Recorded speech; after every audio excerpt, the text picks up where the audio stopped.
trying to make a mask. This is for my friend Lee in Kansas City. Haven't seen her in about 15 years, but I love her anyway. And she really needs a mask because she works in a hardware store and they have customers constantly. And she needs one for her sweetie husband, Rick. So that's what I'm going to do today, is get these done and get them in the mail. So I've marked, I don't know if you can see that on here, but I marked 2 spots 1.5 inches in from the edge, because in between here is where the pocket for the filter will be for people who have filters.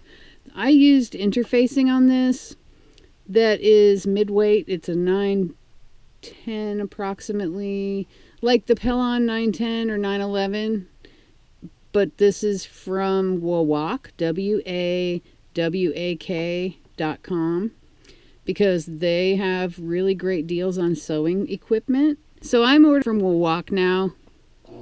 Anyway, so I always backstitch because that holds it together better. If you don't backstitch, your stuff can fall apart. If you backstitch, it's a lot less likely. Get that lined up. I got my little black line right there. I'm a big fan of backstitching, just for security. Then I trim off this because there's no point in cutting it and going to the other side. That's just dumb.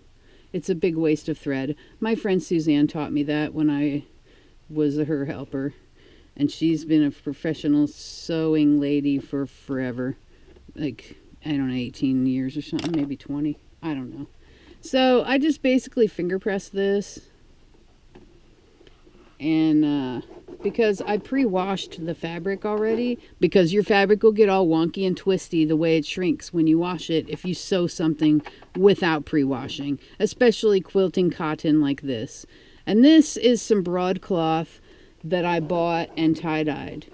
I used to sell hand-dyed quilt fabric on eBay. It was really popular. But then I got a job, so I couldn't keep up. So I don't do that now. But this was some that I had left over because my mom used to take these really beautiful photographs places in town or around the country, and she printed some, and we together made pillow kits for making pillows. And that was what this came from. So it had been in the bag for like 8 years, but whatever. So, okay, wait, I'm not doing that yet. So I like to fold this in half so I can make a mark to know where my nose wire is going to go. I'll use my blue. This is the chalk that I use to make designs on tie-dyes to fold. Let's see, where's my nose wire? I got some right here, not that one. Got a nice nose wire for her. This one's yours, Lee. Okay, see, that's about the middle. There we go. There. So I'm going to take this chalk, because this is going to disappear the first time it gets washed. So, that's cool. And it may not even, like, last until it gets washed. It might disappear while I'm sewing. So, I like to do this. Put on my ends of my little channel for the casing, that's what my friend Ann called it. I couldn't remember that word. The casing for the nose wire.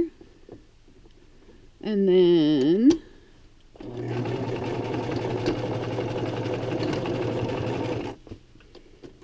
slip my little nose wire in. La la la la la. Oh, yeah, we don't need this anymore. Chink. There. This is just in the way.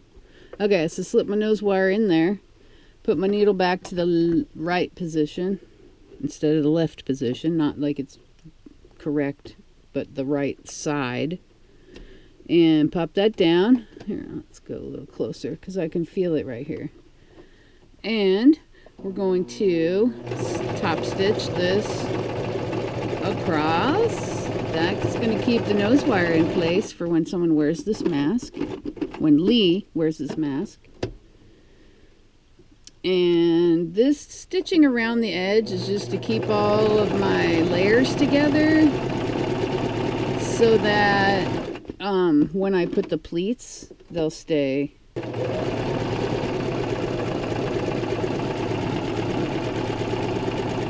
a little bit farther. Yeah.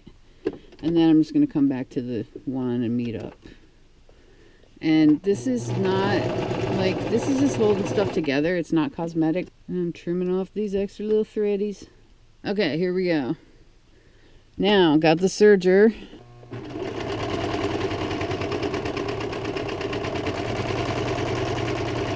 Side 1 is done. Then, we'll do side 2.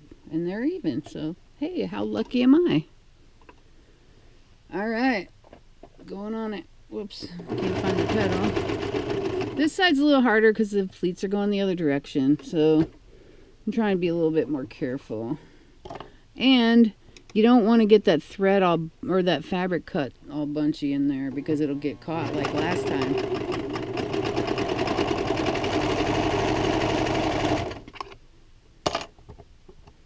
Well, look at that. Pretty even. Bring it back to the sewing machine. We need to add our side casings.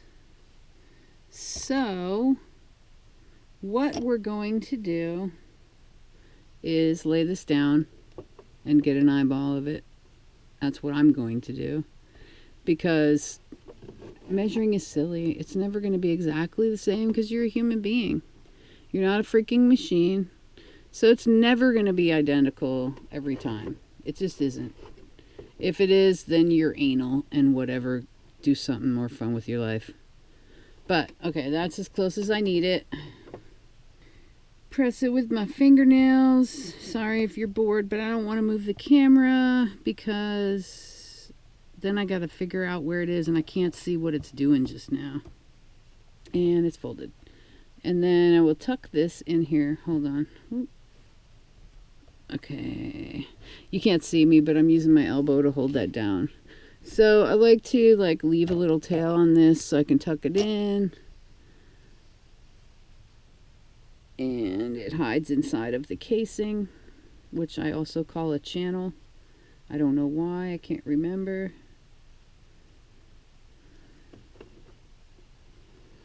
But it seems to make sense to me, so. Okay, and I like to put my needle in the left position.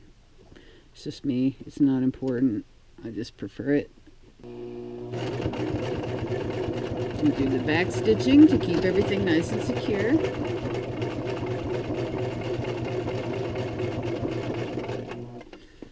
Okay, let me get that fixed. It's a little bit too misaligned. I like it a little better than that. There we go. So it's at least close to being lined up. And the back stitching, and it's complete. And so we're going to trim this off and make sure we have enough of a tail that it doesn't get pulled out. Do the snip right there. Little snip. Getting my other piece ready. Tucking in the serge seams. Boop, boop. Yeah, it's a little bit askew, but you know what? It's still going to work like it's supposed to. And with the interfacing, it's very filtering. It's better than just plain fabric. It's not like quality of an N95, but it's probably like 90. So that's better than nothing and better than just fabric.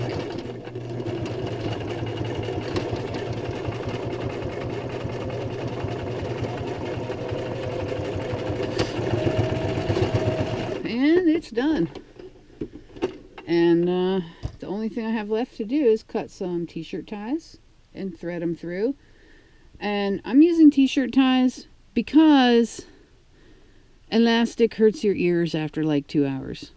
So if you're going to wear it for more than 2 hours, it's going to boo-boo your ears and hurt. So that's why I switched to t-shirts. Because I have been wearing them to sew when I make masks for Sew for Safety, this group that I belong to that makes masks for healthcare workers. And it was starting to make my ear raw. Both my ears raw. So the mask that I wear when I do those is a t-shirt tie mask now for the edges. Like, okay, well here's it for instance. Like this, I sliced up some t-shirts, 1.5 inch, and then I pulled them real tight and they curled up real nice. So I just pulled them through with my seam turner. It's this really cool tool that I also got at wawak.com. But you like hook it to whatever, and it's made for turning things right side out. But I like slip it through the casing of the mask and pull the t-shirt tie through. So I just went and sliced these. Some of them didn't come out quite so sliced because my blade is dull in here. I need to go in the other room, and I didn't feel like going that far.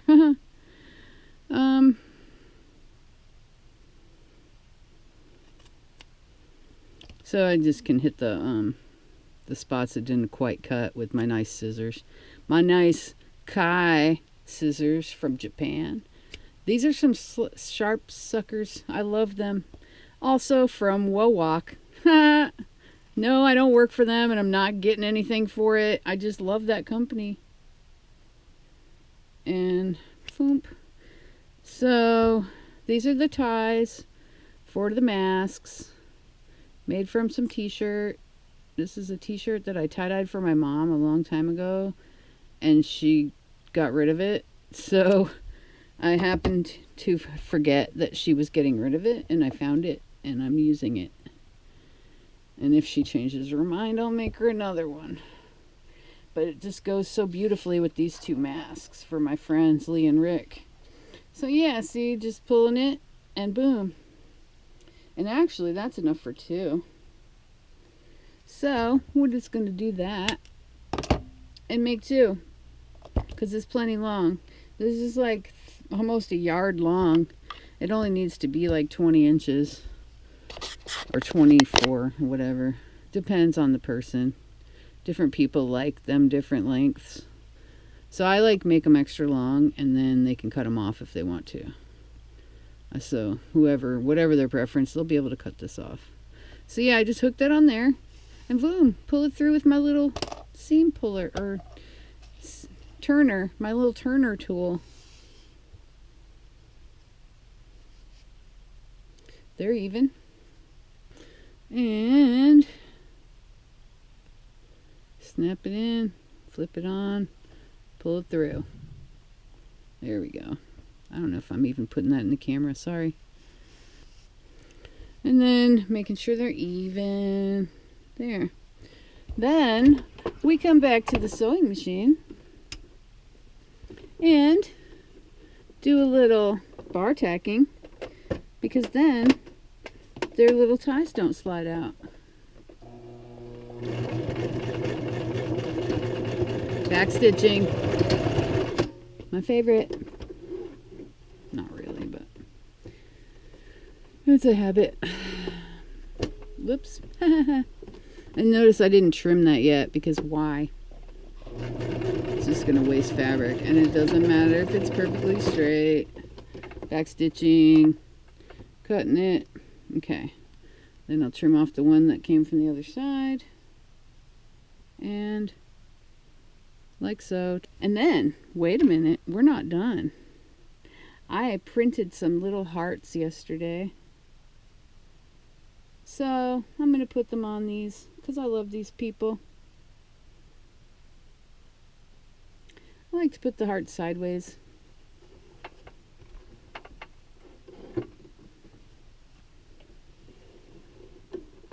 My little heart tags.